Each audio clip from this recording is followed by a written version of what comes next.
Feast of Souls by Janson Davies. Chapter 1. The Ghost Ship. The stars beyond the galactic rim were quiet, too silent for comfort. Commander Rebecca Welsh stood at the helm of the Galahad, her gaze fixed on the holographic display that pulsed with a single anomalous signal. It was faint, erratic, and impossibly old. A distress beacon buried in the static of deep space, repeating the same message every 7.3 seconds.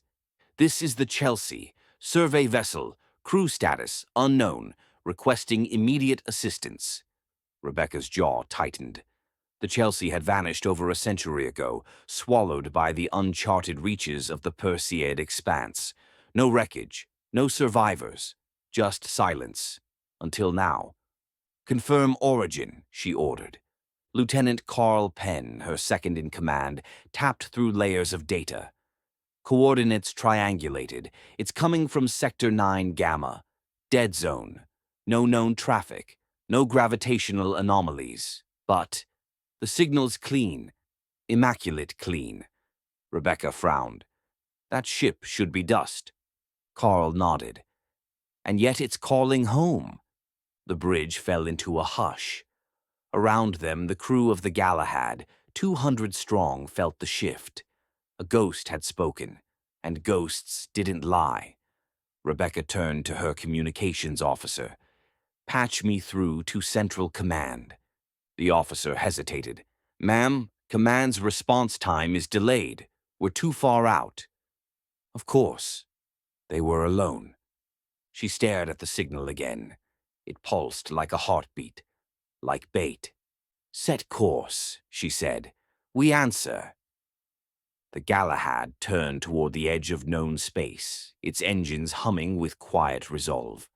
As they approached the coordinates, the stars grew dimmer, as if reality itself recoiled from what lay ahead.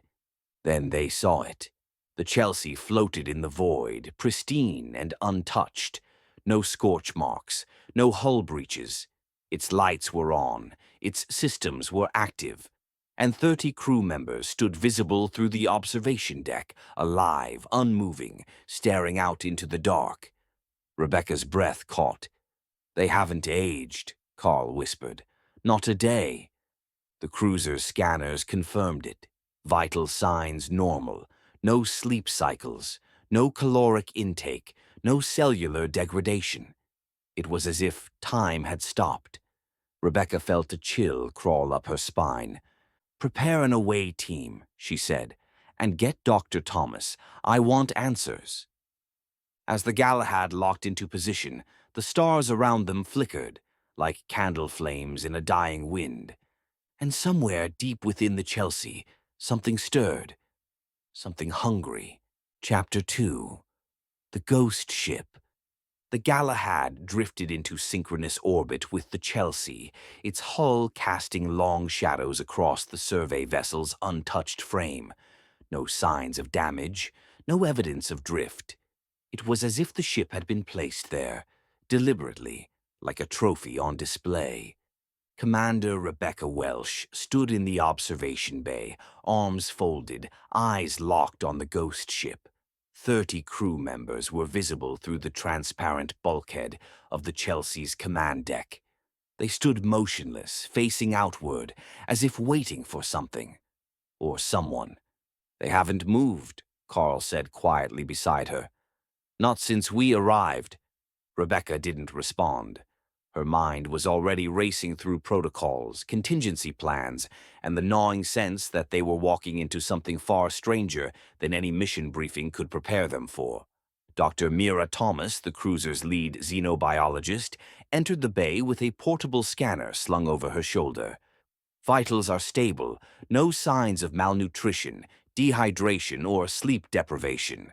But their metabolic data is static. No circadian rhythm. No REM cycles. It's like their bodies are running, but their systems are on pause. Rebecca turned to her. Paused by what? Thomas hesitated. I don't know, but whatever it is, it's not biological. The away team assembled in the docking chamber. Carl, Thomas, 2 security officers, and a medic. They suited up, checked their gear, and prepared to board the Chelsea via tethered shuttle. Rebecca watched them go, her gut twisting with unease. As the shuttle detached and crossed the void, the stars around them seemed to dim. The space between the ships felt thicker, heavier, like moving through water instead of vacuum. Inside the Chelsea, the air was breathable. The lights were on, gravity was stable, but the silence was oppressive. Carl led the team through the main corridor, weapons drawn. The walls were pristine, no dust, no signs of wear. Personal quarters were untouched, beds made, belongings neatly arranged, as if the crew had simply stepped out for a moment. Then they reached the command deck. The 30 crew members turned in unison as the away team entered. Their movements were smooth, synchronized, unnatural. Their eyes were glassy, their expressions blank. Carl stepped forward. "This is Lieutenant Carl Penn of the Galahad. We received your distress signal. Can you tell us what happened?" The crew stared at him. Then one of them, a woman with a captain's insignia, spoke. "We were surveying the Perseid expanse. We encountered something." Her voice was calm, too calm. "What did you encounter?" Thomas asked. The woman blinked. "We don't remember." Another crew member stepped forward. "We woke up. The ship was here. We were here. We don't remember." Carl exchanged a glance with Thomas. "How long have you been like this?" The crew didn't answer. Instead, they turned back toward the stars, resuming their vigil. Back aboard the Galahad, Rebecca reviewed the away team's footage. She paused on the moment the survey crew turned in unison. Rewound it. Watched it again. It wasn't human. She tapped into the ship's diagnostic systems. The Chelsea's engines were functional. Life support was online, but propulsion systems registered 0 movement. The ship was frozen in space, not by mechanical failure, but by something external, something that held it in place. Then she noticed something else. The distress signal had changed. It was no longer repeating the original message. Now it pulsed with a new phrase. "Send more souls." Rebecca's blood ran cold. She activated the emergency beacon, but it didn't transmit. The Galahad was no longer moving, no longer transmitting, no longer alone. Chapter 3. The Frozen Hour. The air inside the Chelsea was sterile, but wrong. Lieutenant Carl Penn led the away team through the main corridor, boots echoing against metal that hadn't felt movement in over a century. The lights flickered in a rhythm that didn't match the ship's systems, like a pulse, slow and deliberate. Dr. Mira Thomas scanned the walls with her biosensor. No microbial decay, no dust, no signs of entropy. It's like this ship was sealed in a moment. Carl glanced at the survey crew, still standing in formation on the command deck. They're not reacting, not blinking, not human. The medic, Ensign Ravel, approached one of the crew, a young man with a nameplate reading J. Corin. His skin was warm, his pulse steady, but his pupils didn't respond to light. "They're alive," Ravel whispered, "but they're not here." In the ship's medbay, Thomas ran deeper scans. The results were impossible. No sleep cycles recorded in 112 years, no caloric intake, no waste production, no cellular aging. "They're metabolically active," she said, "but frozen. Like their bodies are being sustained by something external, something that doesn't obey biology." Carl frowned. Could it be stasis tech? Experimental cryo ? Thomas shook her head. "No tech can do this. Not without degrading the mind, but their neural patterns are intact, just dormant." She paused, staring at the data. "Or suppressed." Back on the Galahad, Commander Rebecca Welsh reviewed the telemetry. The Chelsea's engines were fully functional, fuel reserves untouched, but every attempt to move the ship failed. It was as if space itself refused to let it go. She ran a simulation. The engines fired. The ship should have moved. It didn't. Then she noticed something else. The ship's internal chronometers were frozen at the exact moment the distress signal was sent, 112 years ago. No time had passed aboard the Chelsea. Not a second. Rebecca leaned back, her mind racing. "Carl," she said over comms, "I want you to check the ship's AI core. See if anything's been tampered with." Carl and Thomas descended into the lower decks, where the AI core glowed behind reinforced glass. It was active, but its logs were corrupted. Every entry after the initial survey mission was blank. No errors, no shutdowns, just silence. Then Thomas found something buried in the subroutine, a neural signature. Not human. It was faint, like a whisper in the code. A presence that didn't belong. She stared at the waveform. It was rhythmic, intentional. "Carl," she said slowly, "this isn't a virus, it's a mind."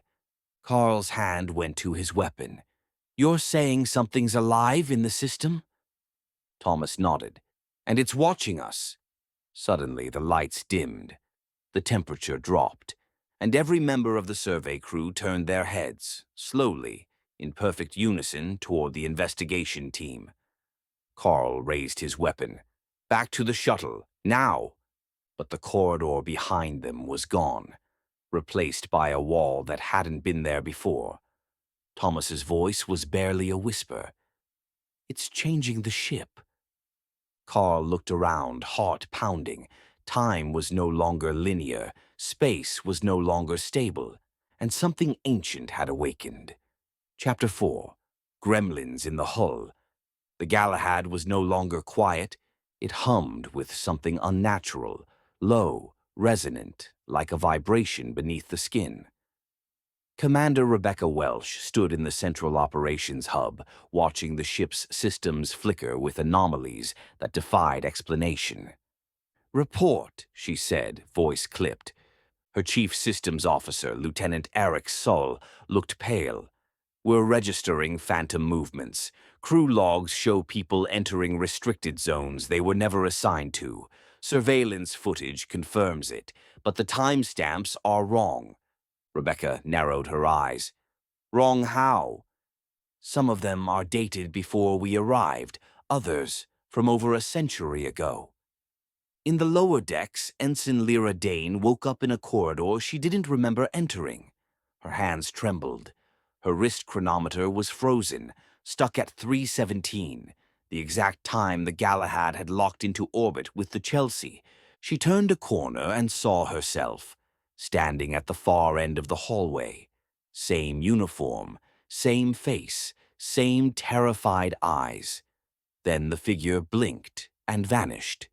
Dr. Mira Thomas reviewed the away team's neural scans. Something was wrong. The team members who had boarded the Chelsea showed signs of temporal dissonance, brainwave patterns misaligned with their own biological clocks. It was as if their minds were slipping out of sync with reality. She ran a comparative analysis, then froze. The same dissonance was spreading through the Galahad. Crew members who hadn't left the ship were showing signs of memory fragmentation, lost hours, repeating dreams, hallucinations. Thomas activated a ship-wide alert. Rebecca convened a crisis meeting in the command chamber. The senior officers looked shaken. One of them, Commander Ryder, had aged visibly in the last hour. His hair had grayed, his skin sagged, but his medical records showed no change. "We're being pulled into something," Thomas said. "Not physically, psychologically, chronologically. The Chelsea isn't just frozen, it's a locus, a fixed point in space-time, and whatever's inside it, it's reaching out." Carl leaned forward. "You think it's sentient?" Thomas nodded. "And hungry?" The lights dimmed. The ship's artificial gravity fluctuated, just for a second, but enough to send pens floating and boots sliding. Then the distress signal changed again. More souls required. More time to feed. Rebecca stared at the message. It was no longer a broadcast. It was a conversation. In the crew quarters, Officer January Vey scribbled furiously in her journal. She didn't remember starting it. The pages were filled with symbols she didn't recognize, circular, recursive, like language trying to fold in on itself. She looked up and saw her reflection in the mirror. It was smiling. She wasn't. Rebecca stood alone in her quarters, staring out at the Chelsea. The ghost ship floated silently, its crew still watching, still waiting. She felt something stir in her mind, a memory she didn't own, a voice she'd never heard. You came to save them, but you brought me more. She gripped the edge of the console. The alien wasn't just aboard the Chelsea. It was inside her now. Chapter 5. The Hunger Awakens. Dr. Mira Thomas stared at the neural signature pulsing in the Chelsea's AI core. It wasn't code. It wasn't a virus. It was a rhythm, organic, recursive, and disturbingly familiar. She enhanced the waveform. It resembled a heartbeat, but not human. Carl Penn leaned over her shoulder. Is it alive? Thomas didn't answer immediately. She was watching the pattern shift, as if reacting to her attention. It's not just alive, she said finally. It's aware. Back aboard the Galahad, the ship's systems began to degrade. Crew members reported vivid dreams of places they'd never been, conversations with people they'd never met. Some woke up sobbing, unable to explain why. Others stared into space for hours, unresponsive. Commander Rebecca Welsh reviewed the logs. One entry chilled her. I saw my daughter last night. She died 5 years ago, but she was here. She said she missed me. She said she was waiting. The officer who wrote it had no daughter. Thomas convened a briefing with Rebecca and Carl. It's feeding, she said. Not on flesh, not on energy, on identity. Carl frowned. You mean memories? Thomas shook her head. Deeper. Souls. Whatever this entity is, it consumes the essence of a person, their past, their pain, their sense of self. It doesn't kill. It empties. Rebecca's voice was low. That's why the survey crew didn't age. Their bodies were preserved, their souls devoured. Thomas nodded. And now it's hungry again. The distress signal had been a lure. The Chelsea was the bait. The Galahad was the feast. In the lower decks, Carl discovered a hidden chamber aboard the Chelsea. It wasn't in the schematics. It pulsed with low light and strange symbols etched into the walls, circular, recursive, like the ones Officer Vey had drawn. In the center of the chamber was a containment pod. Inside floated a shape, amorphous, translucent, shifting between forms. Sometimes humanoid, sometimes insectoid, sometimes something else. Carl stepped closer. The pod flickered, and the alien opened its eyes. Back on the cruiser, Rebecca felt a sudden pressure in her chest. Not pain, recognition. A memory surfaced. Her first command, her first failure. The faces of the crew she'd lost, the guilt she buried. She gasped. The alien was inside her mind. Thomas activated a neural firewall, trying to isolate the entity's influence. But it was too late. The alien had seeded itself across both ships, through dreams, through memories, through grief. It didn't need bodies. It needed stories. Souls were just the medium. Rebecca stood in the command deck, watching the stars flicker. She understood now. The alien had waited a century, feeding slowly, savoring the 30 souls aboard the Chelsea. But it wanted more. It wanted complexity, emotion, regret. It wanted her. Chapter 6. The Trap Closes. The stars outside the Galahad flickered once, then stopped. Commander Rebecca Welsh stood in the command deck, staring at the navigation display. The cruiser's engines were active, thrust was engaged, but the ship wasn't moving. Status? She demanded. Lieutenant Eric Soul's voice was tight. Engines are firing, all systems nominal, but we're not going anywhere. It's like space itself won't let us leave. Rebecca's stomach turned. Same as the Chelsea. Carl's voice crackled over comms from the ghost ship. We're seeing the same thing here. The stars aren't shifting. We're locked. Thomas added, It's not mechanical. It's spatial. We've entered a fixed point, something artificial, something designed. Rebecca's eyes narrowed. A trap. In the crew quarters, Officer January Vey stared at her reflection. It no longer matched her movements. She raised her hand. The mirror version smiled and didn't move. She screamed. Across the ship, time began to fracture. Crew members reported missing hours. Some woke up in places they hadn't entered. Others found themselves repeating conversations they hadn't had yet. Surveillance footage showed people walking through walls, vanishing mid-step, or staring into empty corners for hours. One technician was found in the engine bay, whispering to a console that wasn't powered. It's inside. It's tasting us. Thomas's analysis confirmed the worst. The entity is no longer confined to the Chelsea. It's spread across both ships.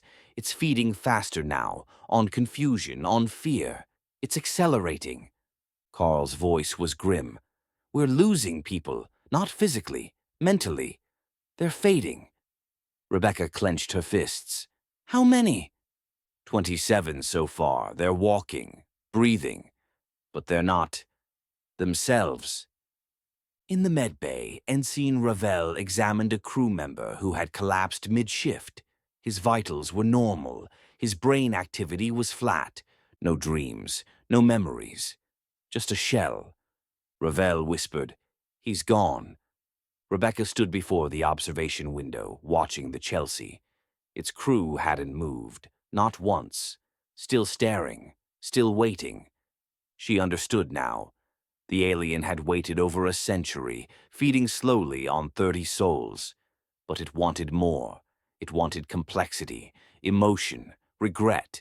It wanted the richness of a full crew, 200 minds, each carrying pain, hope, and memory. It had sent the signal. It had baited the trap. And now it was feasting. She turned to Thomas.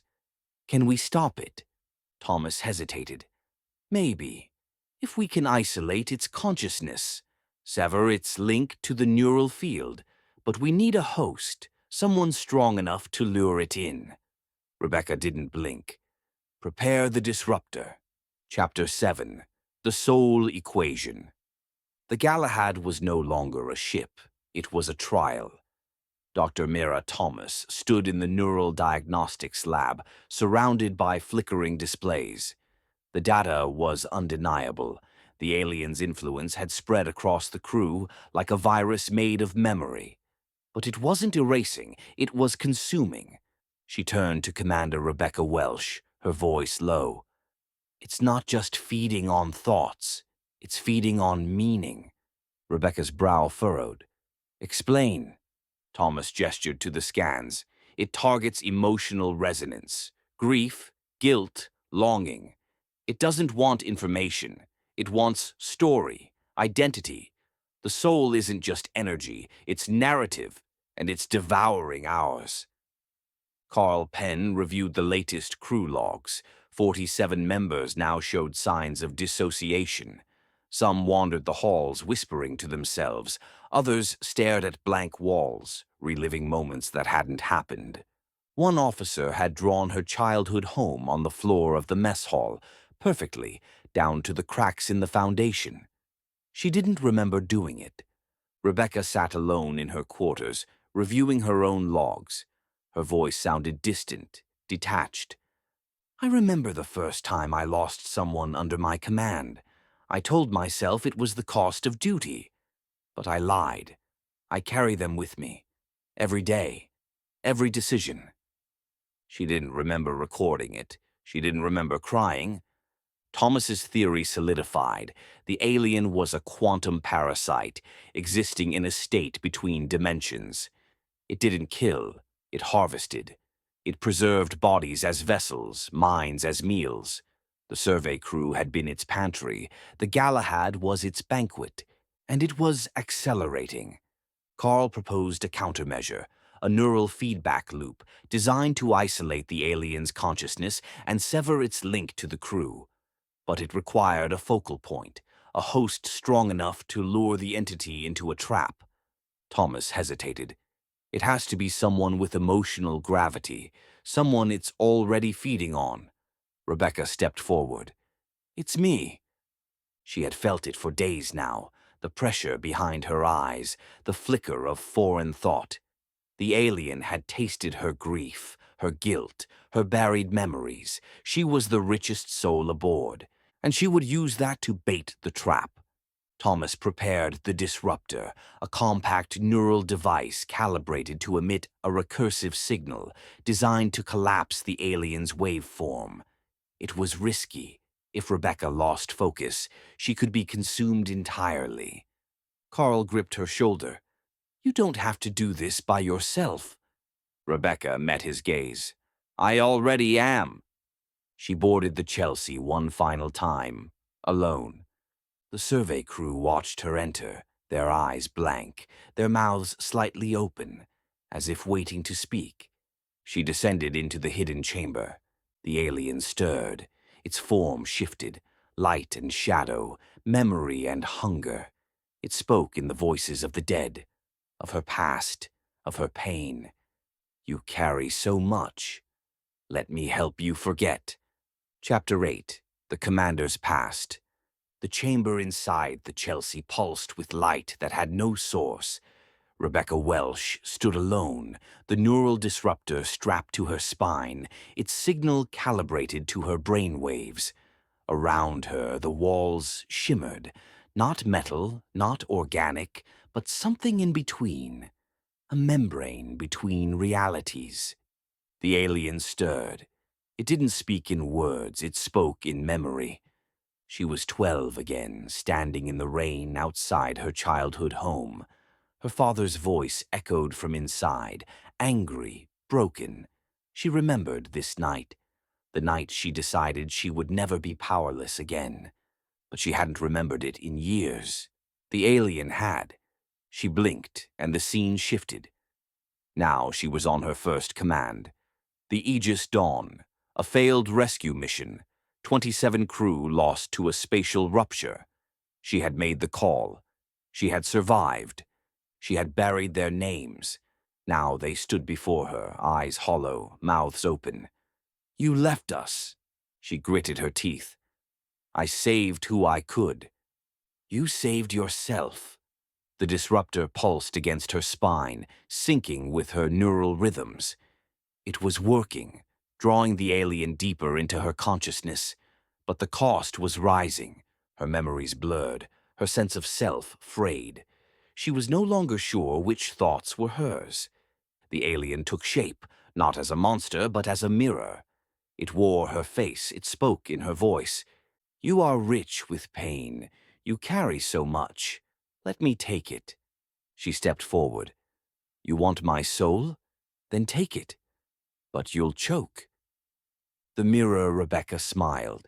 I've tasted better. Rebecca activated the disruptor. The chamber screamed. Suddenly she was nowhere, a void, a silence, a place outside time. She floated in memory, fragments of her life, her choices, her regrets. The alien swam through them, feeding, feasting. But Rebecca held on. She focused on one memory, one anchor, her crew, the ones still alive, the ones she could still save. She whispered their names, one by one. The alien recoiled. It wasn't just pain that gave a soul flavor. It was love, it was duty, it was sacrifice. The disruptor reached full charge. Rebecca opened her eyes. The alien screamed, not in rage, but in hunger denied. Its form fractured, its grip loosened, and the chamber collapsed. She woke on the floor of the Chelsea, gasping. Carl was beside her. Thomas was calibrating the disruptor. You did it, Carl said. You drew it out. You weakened it. Rebecca sat up, eyes burning. It's not dead, she said, but it's wounded. Chapter 9. The Ritual of Severance. The Chelsea groaned as if waking from a century-long dream. The alien writhed, caught in the feedback loop. It tried to escape, to fracture reality again, but the field held. Carl rerouted emergency power. Thomas adjusted the frequency. The entity shrieked, its form unraveling. Then something unexpected happened. The survey crew began to move. They collapsed, aging rapidly, their bodies catching up to the century they had missed. Their souls, long devoured, began to return. One by one they whispered, "Thank you." The alien fractured, its consciousness splintered. And then, silence. Rebecca collapsed, her mind scorched but intact. Carl caught her. Thomas shut down the field. The chamber dimmed. The Chelsea began to drift. The Galahad regained propulsion. The trap had closed, and the souls had been freed. Chapter 10. Feast of Souls. The Chelsea began to disintegrate. Its hull groaned, fracturing along seams that hadn't existed moments before. The containment field had collapsed the alien's consciousness, but not its hunger. It was dying, and it was desperate. Commander Rebecca Welsh stood in the observation bay of the Galahad, watching the ghost ship unravel. The survey crew had aged in minutes, their bodies finally catching up to the century they'd been denied. Most had passed peacefully. Some had whispered final words, names, regrets, fragments of who they once were. But the alien wasn't finished. Dr. Mira Thomas's voice crackled over the comms. "We're detecting a surge in neural interference. It's trying to jump. It's looking for a new host." Carl Penn was already moving. "We need to shut down the neural grid, isolate the ship." Rebecca didn't move. She felt it. Inside her, the alien had tasted her soul, and it wanted more. It surged through her memories, clawing at the edges of her identity, her childhood, her command, her failures. It whispered in the voices of the dead. "You carry so much. Let me carry it for you." She staggered, gripping the console. Thomas's voice was urgent. "Rebecca, you need to sever the link. Now." But Rebecca understood something the others didn't. The alien wasn't just feeding. It was learning. She closed her eyes. She saw herself, standing on the deck of the Aegis Dawn, watching the rupture swallow her crew. She saw her father, broken and bitter. She saw every decision, every sacrifice. And she saw the alien, not as a monster, but as a mirror. It had no form, no voice. It was shaped by what it consumed. It was a reflection of pain, of guilt, of memory. It was her shadow. She whispered, "You want me? Then take it all." She opened her mind. The alien surged in and choked. Rebecca's soul was not just grief. It was love. It was duty. It was defiance. She flooded the entity with every moment of strength, every act of compassion, every memory of those she had saved. The alien writhed, unable to digest it. It fractured, it screamed, and it died. The Chelsea finally disintegrated into dust. The stars shifted. The Galahad moved. Rebecca collapsed, unconscious. Thomas and Carl reached her, scanning her vitals. She was alive. Her neural patterns were intact, but something had changed. She had faced the abyss and returned whole. Chapter 11. The Reckoning. The Galahad drifted free at last. Its engines hummed with quiet relief, no longer fighting against the invisible grip that had held it in place. The stars outside the viewport moved again, slow, deliberate, like the universe exhaling. But inside the ship, silence reigned. Not the silence of peace, the silence of reckoning. Commander Rebecca Welsh stood alone in the observation deck, watching the final fragments of the Chelsea dissolve into the void. The ghost ship had served its purpose. Its crew, preserved for over a century, had finally aged, died, and been released. Their souls, once devoured, had returned in a final surge of light and memory. She had felt it, a wave of presence, of gratitude, of closure, but also of cost. Dr. Mira Thomas reviewed the final scans.